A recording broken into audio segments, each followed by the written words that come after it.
So, guys, we are here today just, you know, to have a discussion.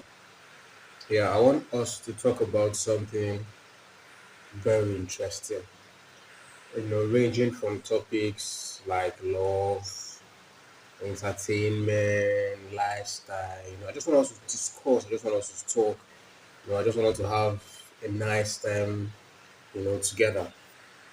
Okay, so first and foremost, let me introduce myself.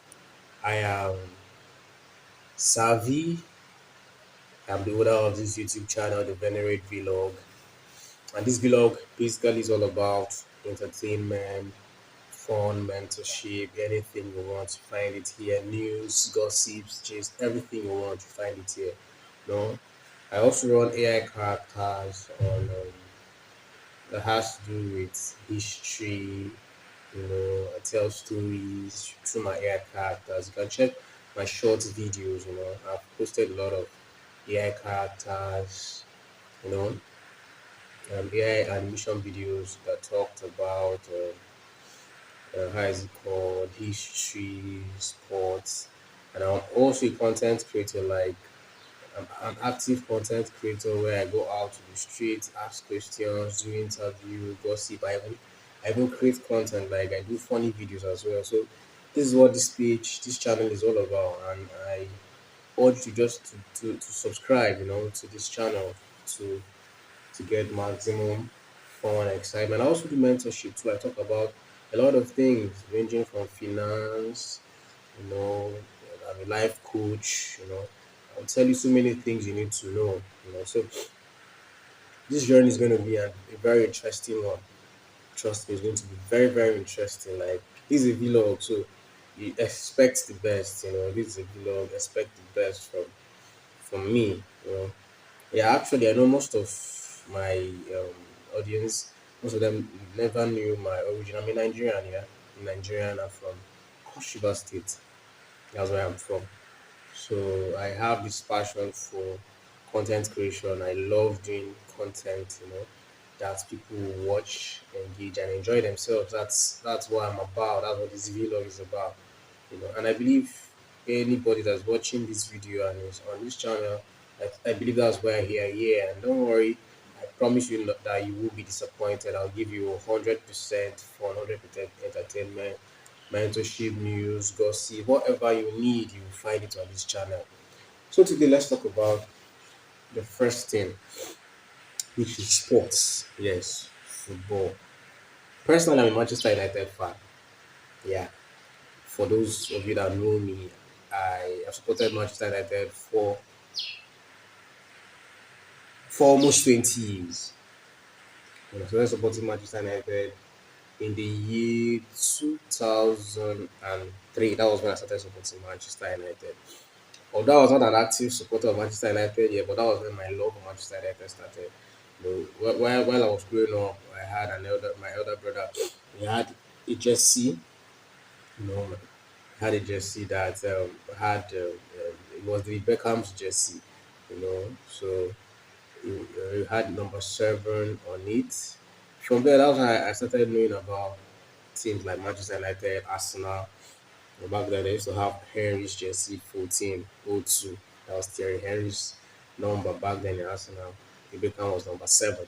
So that was when I now knew about teams, football clubs like Manchester United, Arsenal, Chelsea. Okay, back then Chelsea was not so popular. Yeah, it was Arsenal, Liverpool that I knew of back then. It was later on Chelsea came up and started doing their thing. But at first it was Arsenal, Chelsea, Arsenal, Manchester United, Liverpool, Real Madrid, Real Madrid, Inter Milan, AC Milan. So the clubs that were reigning back then. Chelsea just came up a few years later. That was when Chelsea busted into limelight and started, doing their thing and started becoming successful. Then the likes of Manchester United came years after. And Manchester City, I beg your pardon, came years after. So now as a Manchester United fan, thanks all kudos to Eric Ten Hag for doing a very wonderful job, in the team.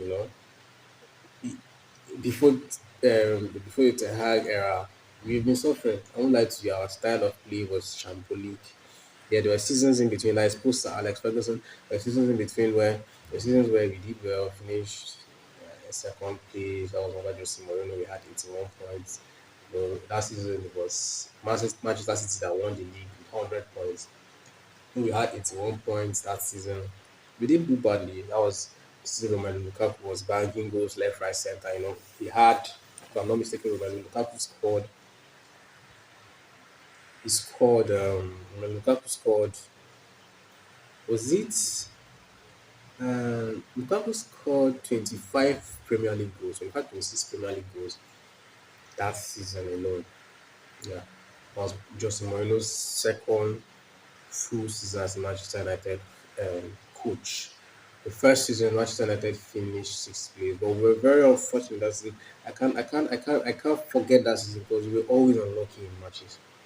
I can't count the number of times our balls hit the bar or balls were cleared, by the line about entering the post. That season was a very crazy season for Manchester United. However, we won the Europa League and Carabao Cup, which enabled us to qualify for the Champions League. The next season, we now brought in Lukaku, and we did well. The third season was when everything started going left, left, left, left, left, left. Like there was no unity in the team. Everybody was disoriented. I don't know what happened, but the players were no longer performing the way they did the previous season, which ultimately led to the sack of Justin Mourinho, which then ushered in UGS or like Gunnar Solskjaer. He came, he did his thing, got the same old stories. Our style of play was shambolic and stuff like that. So we still continued suffering until Eric Ten Hag came. So I noticed that Ten Hag came and he has changed the whole system. He has changed even our style of play. Just that last season we had some iffy performances where we didn't play really well, due to fear and fatigue, in some cases. But however, we came out top and we finished third place above Newcastle. Newcastle that were the revelation of the season. We finished above them and we just finished 5 or 6 points below um Arsenal, which was something, phenomenal because yeah, and I know how good Arsenal were last season in the league. Like they went 3 to 4 months unbeaten. Okay, they topped the table for straight 4 months. If I'm not mistaken, they were on top of the table for 4 months, of which unfortunately they lost their place to the eventual winners, eventual treble winner, which is Manchester City. Who happen to also be the better team, the best team in the world right now. There's no team, as far as I'm concerned, that is better than Manchester City because if you look at their Champions League, they didn't just play small team and got to the final. They played against the best from their their round of 16 game was against who I can't really remember from their quarterfinal game, played Bayern Munich, defeated Bayern Munich. Well, Bayern Munich is not an easy team. You and I know that. At Bayern, they played Madrid. You and I know Madrid is not an easy team as well. After Madrid, they went to the final and played Inter Milan. Inter Milan is not all for them to get to the final means they were not an easy team to get. So their Manchester City's road to the Champions League final was not an easy one. So which means they were the best team or they are the best team in the world currently, due to their ability to play the game very well. Like it's not just about them winning matches; it's how they control the game. Like they dominate you from minute one to minute 90. The only match where Manchester City was dominated was the game. I think was the game against Bayern Munich, the second leg. Yeah, that was because the first leg they had that advantage and they didn't want to throw it. Because they are human beings. No matter how good they are, they are also humans. They didn't want to waste that opportunity, that advantage they had. That was why they were they were applying caution in the second leg. They applied caution in the second leg so they won't throw away the lead because it has happened to them before. It has happened to, I think, season like the other season where Real Madrid won the Champions League. I think they did a little mistake. They were leading or so. They threw away the lead carelessly to Manchester Real Madrid, like who were the eventual winners of the Champions League. So apart from that game, I don't think there was any other game where any team dominated Manchester City. No, I can't remember any. All through their road to the Champions League win, they dominated all their matches. Every match they played 100%. Like they always give five-star performances. You know, which earned them the Champions League title, and they deserved it. You know, they deserved it. They deserved it 100%. They deserved it 100%. So that same Manchester City team. Okay, yeah. Manchester City team is not exactly the same, but under the same management, which is under Pep Guardiola, were the ones that topped Manchester United that season. You know, and have gone on to become one of the best, if not the best team in the world currently, or the best team in the world currently. So since then, Eric Ten Hag, Eric Ten Hag has tried his best. However, there is a problem we are having in that team. Last season, we went to two finals. We were knocked out of the quarterfinals. The FA Cup, FA Cup quarterfinals were knocked out.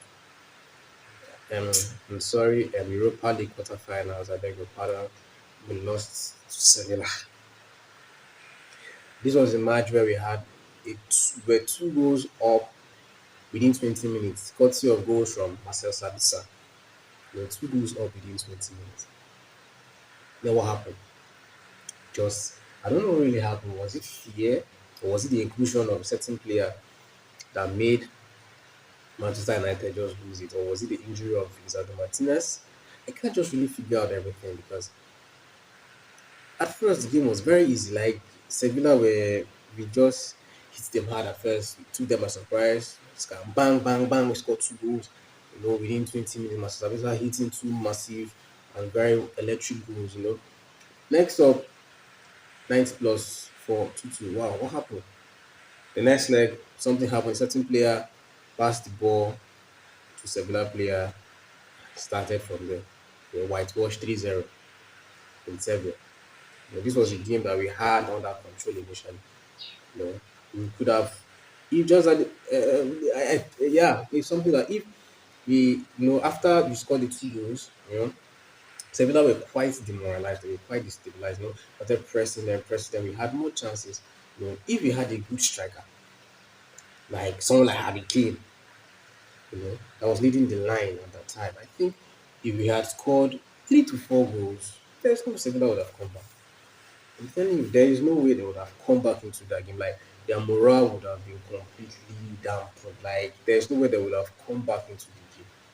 So this is where we need to fix our attacking roles.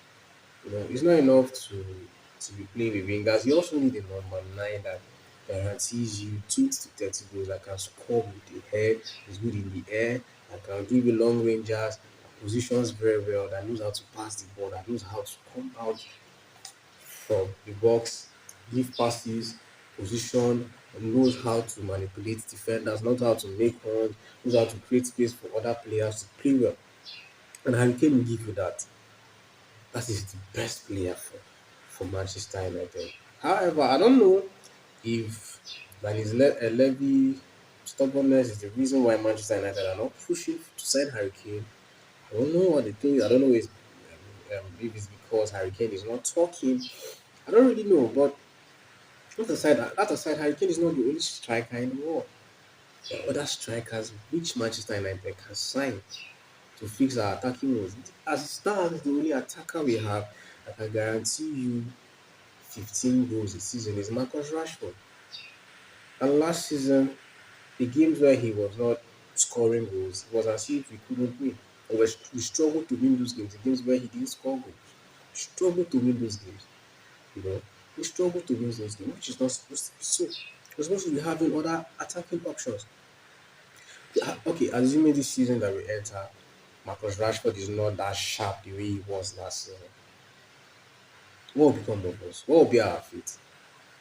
What will be the fate of Manchester United? I bet you we'll finish in the top 4. because next season Liverpool will be back. Liverpool will be back. Man City, Arsenal is massively recruiting. They have signed Kai Havertz. They have signed wonderful players. They have added them to their squad. You know, which will make them top contenders for the top four. So we have Manchester definitely will be in the mix. Arsenal definitely will be in the mix. Liverpool are back. Tottenham will definitely sit up. Now Newcastle are also there because they are signing quality players and adding them to their squad. Brighton is also there. Brighton will want to push because now they have confidence in themselves.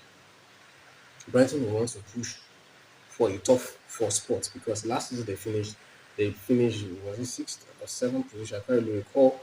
Meaning that it gives them that confidence that, oh, if you could finish sixth or seventh position, it means you can do better. And you checked last season they defeated several big teams, like three to four of the guys in the top six were defeated by Brighton, including Manchester United. They defeated Manchester United home and away last season, don't forget. So Brighton is a top contender for the top four next season.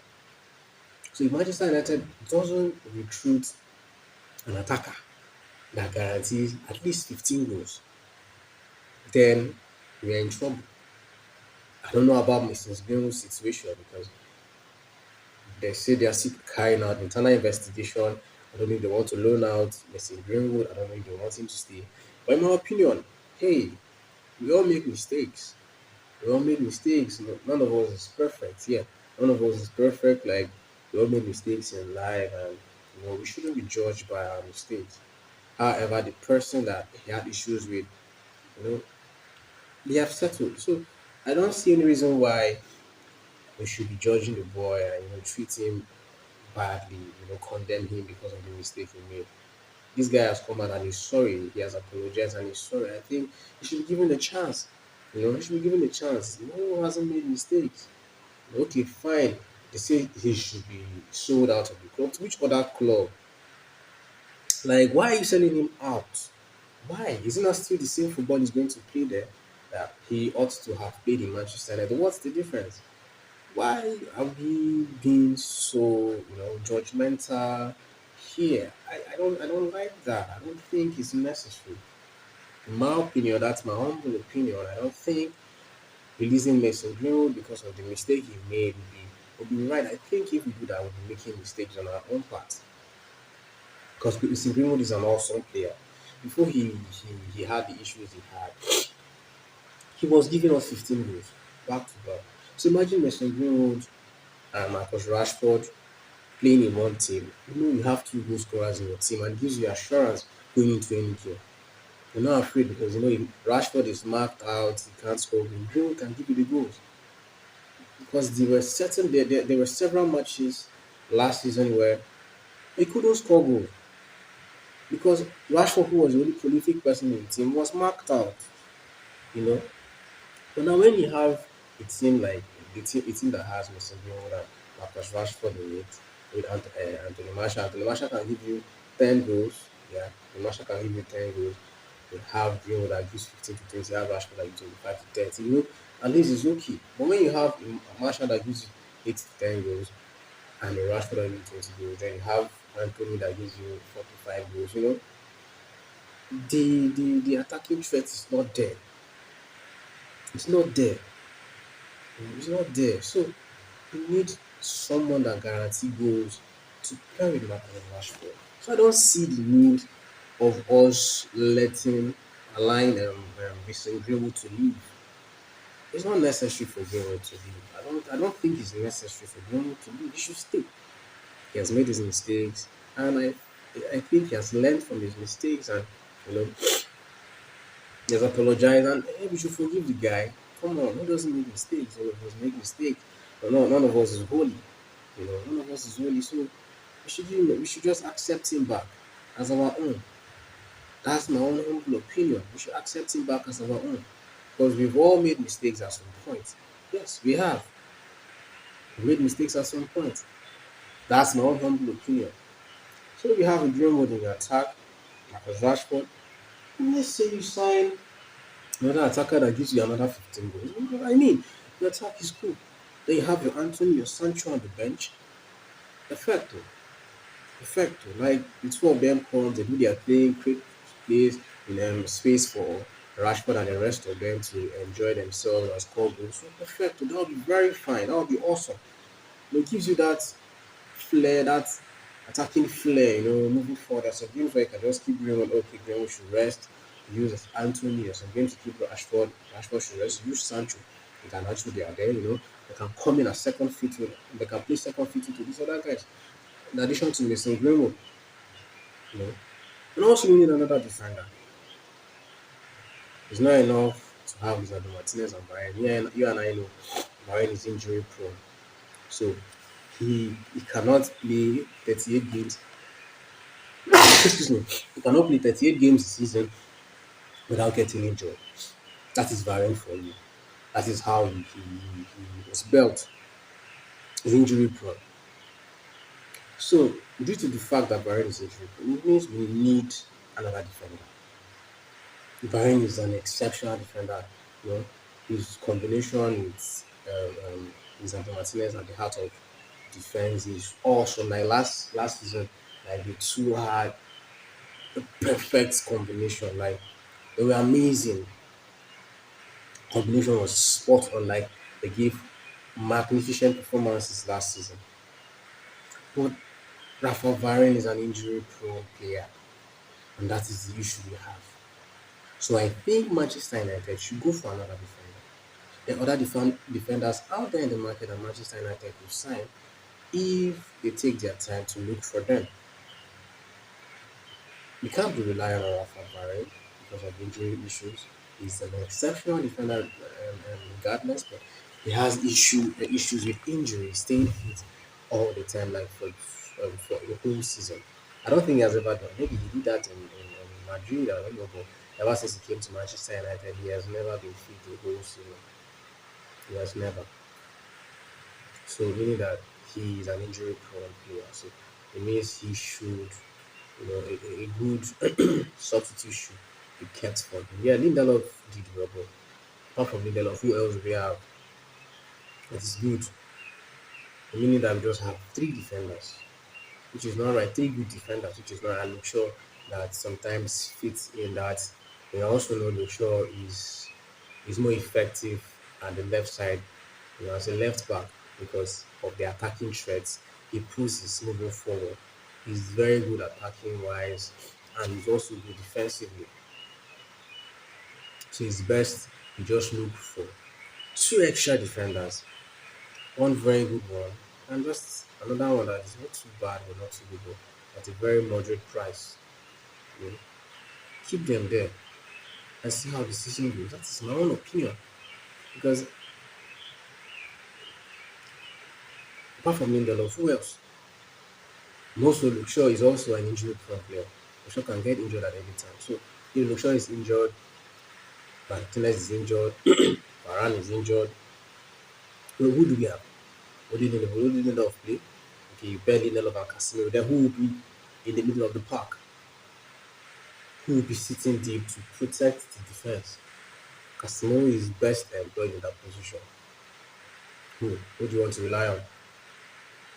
So we need to fix our attacking woes by signing a striker, a defensive midfielder, and a defender. At least a defender. But in my opinion, I think we need two defenders. In my own humble opinion, I think we need two defenders to be signed into our team. A striker and a holding midfielder. Those should be our priorities. Yeah, Mason Mount will be a wonderful addition to the team. But I think that was not our priority signing. Miles is a great player, yeah. He'll be awesome. He'll do wonders.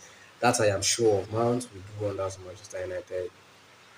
Like at least to the best of his abilities, he'll be good. Uh, But I feel we need a striker because Mount is not someone that can give you. Mount is more of a playmaker than a goal scorer. Fernandez is more of a goal scorer. Okay, Fernandez is both, yeah. But Mount is more of a playmaker. He's the one that detects the pace. He's the one that gives those beautiful passes. Gives those assists for backers to score. You know, so if Mount gives the pass, who scores the goal? That is why we need sharp attackers, mobile attackers, not the likes of we don't need slow attackers that will come and slow things down in our attack. Attackers that don't know how to keep the ball, attackers that don't know how to shoot from range. That is not that the kind of attacker we need. We need an attacker that can score goals. Attacker that guarantees you 20 to 30 goals, which is Harry Kane. You know, Harry Kane. Now, with that said, let's talk about the De Gea situation. You and I know that David De Gea, an exceptional player, a wonderful player. I respect De Gea so much because of the things he has achieved in Manchester United. He has won, apart from the Champions League, I think he has won everything. He won the Premier League 2013. He has won the FA Cup under he won the FA Cup under Van Gaal. That was 2015 or 2014. He's won the Carabao Cup um, twice. Yeah, under Mourinho and under ETH Ten Hag. Yeah, he has won um, the Europa League under Mourinho. And he's also a finalist, like runner up of Europa League. Yeah. So what's left for the gate to win? Okay, I won the Community Shield. Yeah. So what's left for him to win is the Champions League, Super Cup, and FIFA Club World Cup. How? Yeah. Yeah. So the game is very. In fact, in the current Manchester United, okay, apart from Casemiro, okay, as a Manchester United player, he's the most decorated amongst the squad. As a Manchester United player, the rest of them, Mr. Man won the Champions League with Chelsea. Casemiro won the Champions League with Madrid. Likewise, Rafa Varane. Yeah, who else? Who else has won a major trophy in that team? Okay, Mr. Mount. Did Mr. Mount win the Premier League? No. Mr. Mount didn't play a season Chelsea won the Premier League. So the only trophy Mr. Mount has is the Champions League. That's the only trophy Mr. Mount has in his career. His club football. Even national team career. England has not won anything too. So the only thing trophy he has in his football career is the Champions League. Because I don't think they have won the FA Cup. I don't think that. So, Mr. Mount is a fantastic player. He has never won the Champions. Okay, he has won the Champions League. I beg your pardon. But he has never won the Premier League. I can't remember him winning the Premier League. No, I don't think he has. I don't think he has ever won the Premier League before. I don't think so. I don't think so. So since he has never won the Premier League, it means David De Gea is the most decorated player as a Manchester United player. Like as a Manchester United player, he's the only one in the team that has won the Premier League with Manchester United. In fact, he's the only one in the team right now that has won the Premier League. Yeah, in our team, Mr. Man has not won the Premier League. Casemiro has not won the Premier League. Um, Varane has never won the Premier League. Likewise, Wan-Bissaka, Fernandez is the only one in the current Manchester United team has won the Premier League. So I think the game should be retained. I think he should be retained. He should not be thrown away. Remember how he saved us. Remember he's won the Matt Bosby. Well, pardon my English. Pardon my pronunciation. He has won the Matt Bobsby Award, Player of the Season Award, twice or thrice, which is very, very rare. I don't think that kind of thing has happened before in Manchester United, where a goalie wins Player of the Year. Like, I think, like, back to back, like, he did it twice or thrice, like, he has won it twice or thrice, which is strange. You know? The reason why he won it that way was because he was our savior those seasons. Like he saved us severally. So Manchester United should not be ungrateful and allow him go like that. His salary should not be slashed because he's having a bad time. Yes, he should. He should be encouraged to change. And how can we encourage him to change? It by signing another goalkeeper. They should give him a good deal. He deserves it. He has tried for us. Yeah, He has done his best for us. He has tried. Like the guy has been very humble. Like even when Madrid came for him, he didn't want to go because of the love he has for Manchester United. So I think he shouldn't be treated this way. He deserves some respect. Like he should be treated with respect. His salary shouldn't be slashed. Instead, he should be put up for competition. If you want to punish the guy, if you want to make him sit up, make him compete. Sign another goalkeeper into the team. You see that the guy will sit up. I remember the season where Henderson was, you know, Henderson was in the team. The guy that season did well. Now, the previous season before Henderson came, the guy's performance was terrible. Was terrible. I can't remember the number of times. It was the previous season before Henderson came that Messi scored those crazy goals against the guy. As if the guy was, as if the guy was an amateur goalie, But the next season after Henderson came, when Henderson came back to the team, he did perform wonders. So I think if you want the best from the guy, instead of throwing him out of the team or offering him a poor deal, I think it would be best, you make him compete, put him up for competition. Like he should compete. He should compete. Yes, he should compete. He shouldn't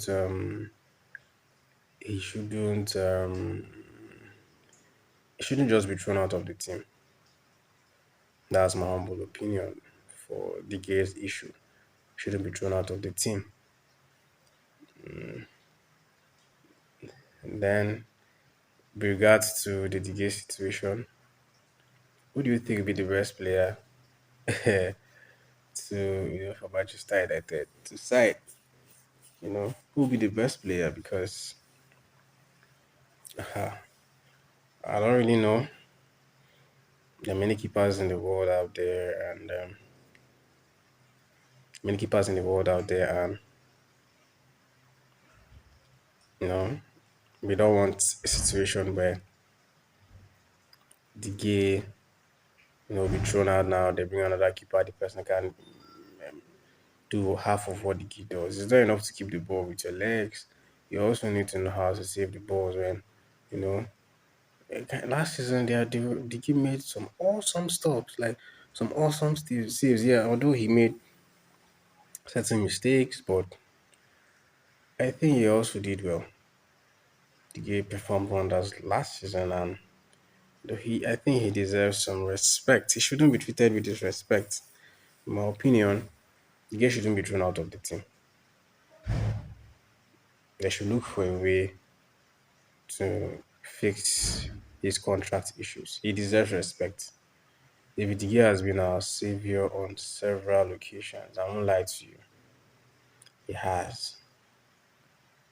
Well, that's all for you. You have to tell me what you think about the De Gea's situation in the comment section. Yeah. So let's rate our players' performance last season as a Manchester United fan. Let's rate their performance. Number one, David De Gea. They had Not he didn't have a bad season, yes, but at some point the season was as though it was going to be marred by some iffy performances, by some shambolic performances like the one against Brighton, the one against Sevilla. Which other one? There's some matches where the game cost us, you know, viable points that season, because of his poor decision making and tension.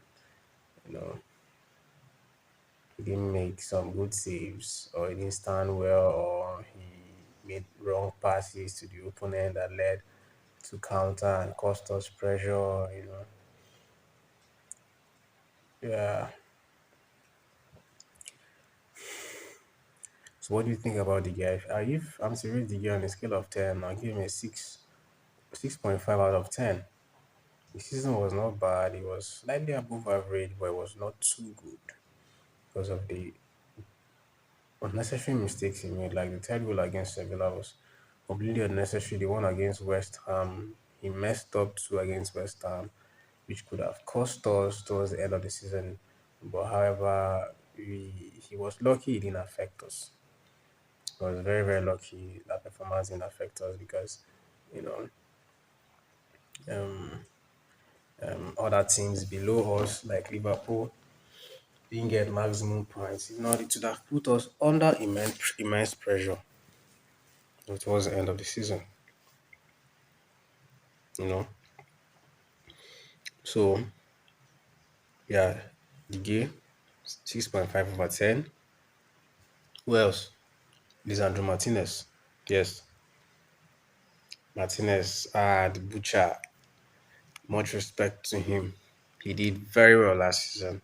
Martinez did very well, like, with what Jimmy Carragher talked about his size and all this stuff, most persons never expected Martinez to perform in the EPL because of how EPL, the nature of the game in the EPL, is very different from what was what is obtainable in Bundesliga. So Martinez came and just shut all mouths up with stunning, amazing, and beautiful performances. So on the scale of 10, I rate Martinez 9 out of 10. Like his ball control, his confidence, his coordination, his vision, his determination, everything about Martinez positioning, his agility, his strength, his passes, were just spot on. Like one on one, I don't think there are many attackers that defeated Martinez one on one, apart from Musala. That Musala that did him Brother Bernard. Like, what is Brother Bernard? He made Martinez fall in that seven. I don't even want to mention it. The 7-0 thrashing against Liverpool. Ah, a 7-0 thrashing wasn't good at all. I don't even want to talk about it because I won't lie. The 7-0 thrashing affected me psychologically. It affected me psychologically, and it's not something I would like to talk about. But however, that's the past. We have to talk about it because you know for us to correct certain mistakes in the future, we need to look back, you know, go back to history and see where the mistakes were made, for us to be able to correct them. That's it. So yeah, apart from that, brother Bernard, he received from Lisandro from Mo Salah, which who happens to be one of the best dribblers in the EPL. I don't think yeah he did badly. I don't think so. Yeah, 9/10. Yeah, let's go.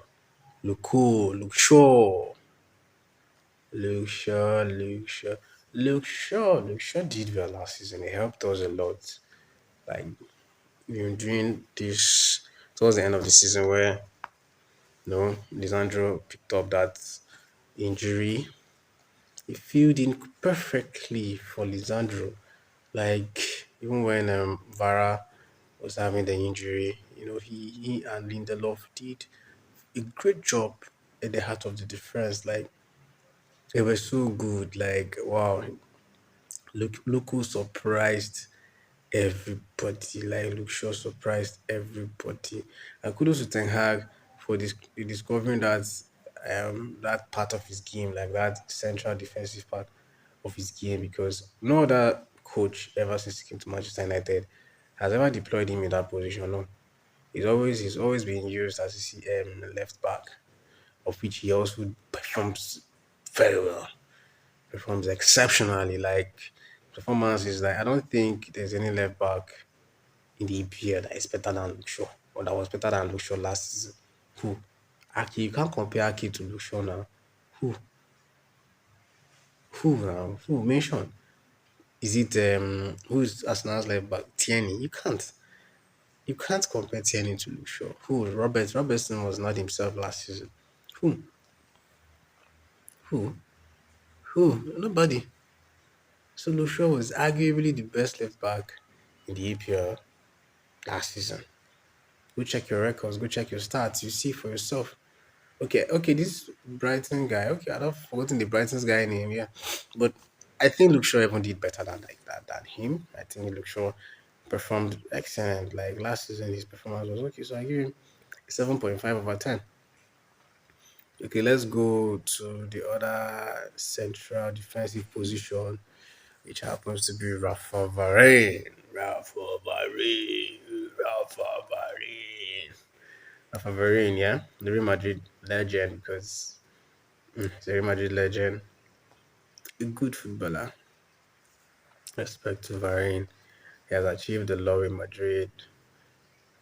Yet he chose not to stay in his comfort zone. He stepped out of Madrid for an even bigger challenge. I respect you for that, for stepping out of your comfort zone, to come out and challenge yourself. It's something most persons shy away from. Most persons, nobody wants to leave a club where they are comfortable and go where they have to start building again. It takes a man of courage and heart to do what Varane did, leaving Madrid a very comfortable and beautiful club. It's not as if he was pushed away by them. He left them for Manchester United. So I respect Varane for that. And his performance last season, although marred by injuries, wasn't bad. He also went to the World Cup final, of which he was instrumental to, France, brought to the final. Like he did very well. Like he was a great defender. His defensive ability, you know, um, were beneficial to France, title challenge. But unfortunately, they were stopped by eventual winners in the final, Argentina, which is something they should be proud of. At least they didn't go to the World Cup as pushovers. At least they defended their title, World Cup title, and went to the final. But unfortunately, they couldn't make it out of the finals. So, kudos to Varane for having a good season. So, on a scale of 10, I'll rate Varane 7.5/10. Peace. Next up is Diogo Dalot. I know most of you be saying, I know Wan-Bissaka. Yeah, Wan-Bissaka did not start this season. Abi was Dalot? Dalot has more futures than Wan-Bissaka. If I'm not mistaken, has more futures than Wan-Bissaka. So Wan-Bissaka, Dalot performance was towards the start of the season. He did well before the World Cup. He did well. He had some awesome performances, you know. But after the World Cup, I don't know, was it the injury that cost him? I don't really understand what happened to that young man. He lost it at some point, which now made ETH to start featuring Wan-Bissaka. Wan-Bissaka also did. Saka did well. Saka did well. That's why he still has some jobs to do. He still has to work on his ball control ability. Like he doesn't know how to keep the ball and play with the ball on his leg. He still has to work on that. That's something Wamsaka has to work on. So he has to work on that aspect of his game. And I see him doing well, yeah. I see him doing well. If he can work on that aspect of his game, this guy will be me because he's the best 1v1 defender in the league. In fact, in the world self. Yes, who has more tackles than Wamsaka in the whole world? Who? Okay, except like compared to fixtures, who has? Because last season Wamsaka didn't play many games. He was favored against. He wasn't favored compared to Diogo Dalot. So you can't say any other defender did better than. I mean, his position did better than Wamsaka when it comes to 1v1 tackles. You know. So Diogo Dalot, his performance, I rate it 5/10. 5/10. Let's come to the middle of the park. Let's come to the middle of the park. Of the park, Jisung. Okay. At the middle of the park, we have Casemiro. Ah,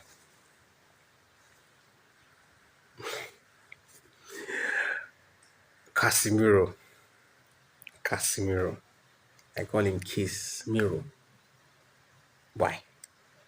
Because like Casemiro's footballing ability should be a case study for every player like who plays in this position. Like the guy is the best. Yeah, Rodri had a stellar season, but Casemiro was something else. Playing the Manchester United team and being the main guy in the team. Ah, Casemiro did marvelous. The only issue Casemiro had last season were just the issues he had, disciplinary issues, where he had red cards, he had the one against Crystal Palace and the one against Southampton, those two red cards. And the suspension he received against Arsenal, you know, with the only times Casemiro had issues in the team, and he's not an injury prone player. So, I won't lie to you, Casemiro. Ha, Casemiro, Cassidy, Cassibobo, Casemiro. If I'm to rate Casemiro on a scale of 10, I'll give him 11 over 10. He was, I don't know about other players, but Casemiro was my player of the season. My own. My own player of the season. 11 over 10. It is even more than 10. Because before Casemiro, we were suffering. You know what I'm talking about. Even with two holding midfielders, it was as if we didn't have holding midfielders in the team. We were suffering. Manchester United suffered before Casemiro came and put an end to all the barbarities we passed through the previous season.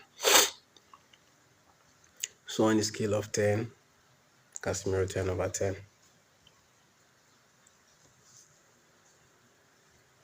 10 over 10. He had a perfect season. Like my own player of the season. And the next, in the middle of the park, Christian Eriksen, the Danish man. Respect to the Danish maestro. He also had a good season. Yeah, at some point he was injured due to the challenge from Mitrovic. Was it Mitrovic? Ah, Mitrovic, that guy. Mitrovic almost finished Eriksen's leg. Oh, like Eriksen should be thanking his stars that he can walk today. Like the guy's challenge on Eriksen almost crippled him. I'm telling you, uh, Eriksen had a good season, good passes, good assists. You know, him and Casemiro in the middle of the park. You know, always made us keep the ball. We were always in control. Anytime he played the game, him and Casemiro. You know, always made us keep the ball. So, yeah, Eriksen on the field of ten. I'll use Eriksen a 7 over 10. Seven. He did well. He did well. Yeah, he did well.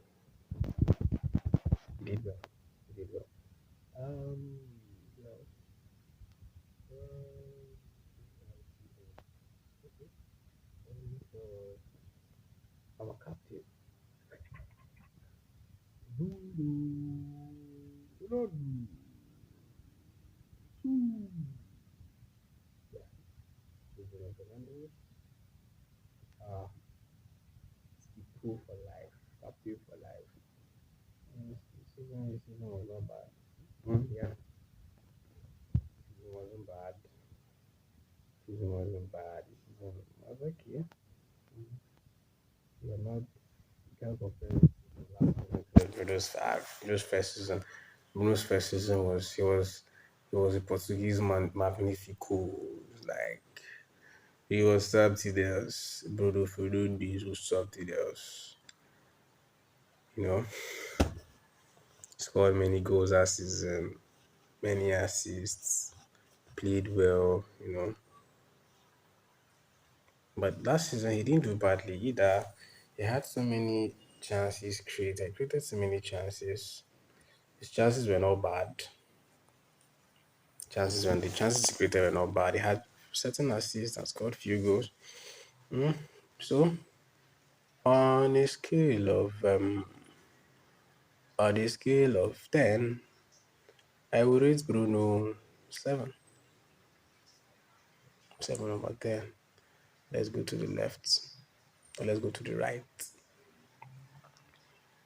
Anthony Dos Santos.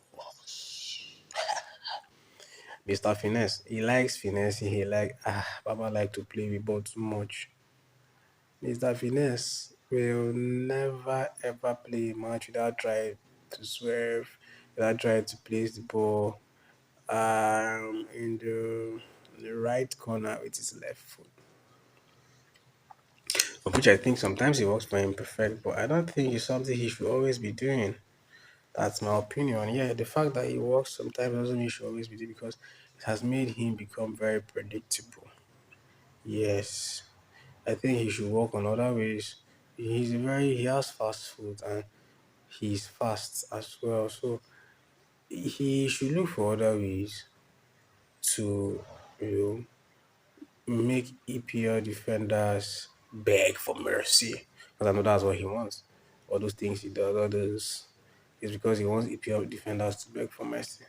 So I think he should look for other ways to go about it instead of always doing the same thing over and over and over again. It makes him become very predictable, which is not good for an attacker of his caliber. So yeah, his season was not so bad, but he needs to improve. Really, really needs to improve. So on a scale of 10, I rate him 7.5. Season was not so bad, it was not so good. But I assume it's because it was his first season. So I give him 7.5. Let's go to the number 9 position. Who will I even call? Is it Vegas or Anthony Marshall? Let me call Anthony Marshall because Anthony Marshall, Vegas is not a player. Anthony Marshall. Marred by injuries. And yeah, he scored few goals, which made us feel if he was always fit, he would have done more. So the Marshall, Red Marshall, on a scale of 10, I give him 6.5 over 10. 6.5 over 10. Or 6 over 10 rather, not 6. I take away my point 5. 6 over 10. Because he doesn't charge, he doesn't press. He's not a very deadly striker like other strikers. So him 6 over 10. Now let's go to the other position. Who used to be there? What was his name? Answer me in the comment section. What was the name of the player? We all know him. I guess you would think it's Sancho. No, he's the star boy himself, Marcus Rashford. Man of the season, Manchester United's player of the season, Manchester United, Matt Bob's B winner. Marcus Rashford. He scored 30 goals last season. His best ever. I remember the last time a player scored 30 goals for Manchester United. Rashford did very well. Like, he scored 30 goals. Ah, oh, na Messi be na Messi Ronaldo. I know, yeah, his mate Alan. Alan scored no, but Alan is a Manchester City team that has different suppliers. No, he's in Manchester United team where he doesn't even play as a point man. He plays as a winger, making it less easy for him to score a lot of goals.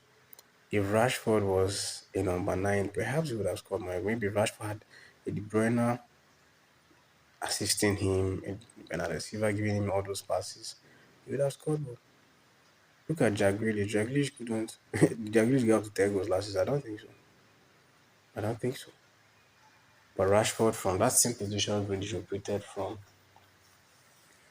Rashford scored. Rashford scored 30 goals. Magnificos. Respect.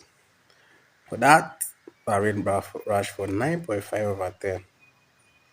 9.5 over 10. Like, Rashford was it's like our God last season. Rashford helped us, like, severally times, like, innumerable. Like, Rashford always delivered, scored at important matches, all the time. Rashford was always banging, banging, banging, banging. Remember that period he had a run of, was it 10 or 15 games scoring streak? Something like that. Rashford scored a lot of goals. Like, I respect Rashford so much. So on a scale of 10, I'll give Rashford 9.5 over 10. Capiche? Now, let's go to our reserves. Who are we starting with? Victor Lindelof. Lindelof surprised everybody, including me. I was never a fan of Lindelof. Like, Lindelof had his best season last season. Like, Lindelof has never been so good the way he was last season. Lindelof surprised the whole Manchester United community. Surprised everybody. His stellar performances, awesome positioning, good dribbles, good positioning, good tackles. Like, Lindelof was so good last season. So on a scale of 10, giving Lindelof 7.5. Lindelof did very well. Like, he did very well last season for Manchester United. Very well. 7.5 over 10. Who else? Harry the Maguire. He's Harry Maguire.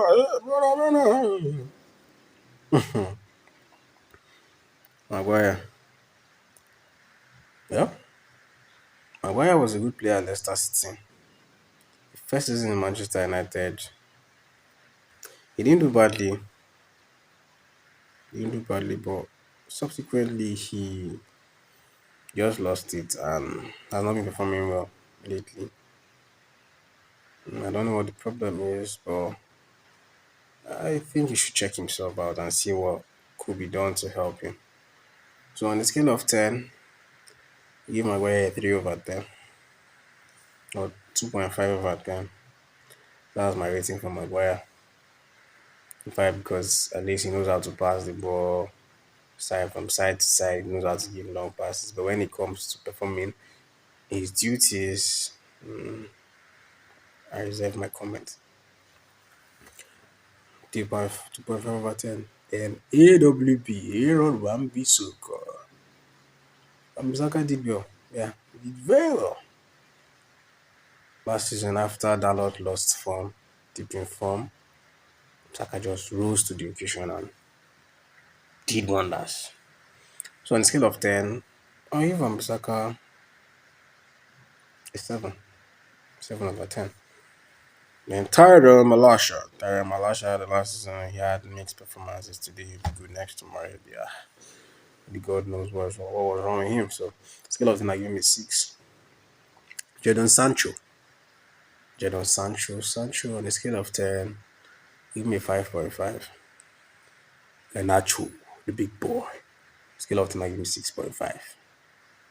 6.5 over 10. Fred, on the scale of 10, I give him 4.5. Dominic on the scale of 10, I give him 5.5. Last season. Well, Sabisa on the scale of 10, I give him 6. 6. Wegos, that guy. That guy. Missed my comment. On the scale of 10, I'll give Wegos a 3. 3 over 10. At least he did better than Maguire. He had 2 goals. He tried. Did better than Maguire. Who else is in that team? Elanga. Elanga didn't have too many performances. I give him 3 as well. 3 over 10. Who else? He has featured for us last season. Pelistri, scale of 10. Young prospect, good footballer. Who else now? Give me a 6. Who else? Who else featured for us last season? Yeah, those are the only players that featured for us last season, and they did their best. So, I guess I've overstayed my welcome. I hope you found this content interesting. If you did, please subscribe and don't forget to share, like, and meet me in the comment section. I'll be waiting for you. Without further ado, I want to say God bless all of you. I'm taking a bow. Have a lovely day. God bless you.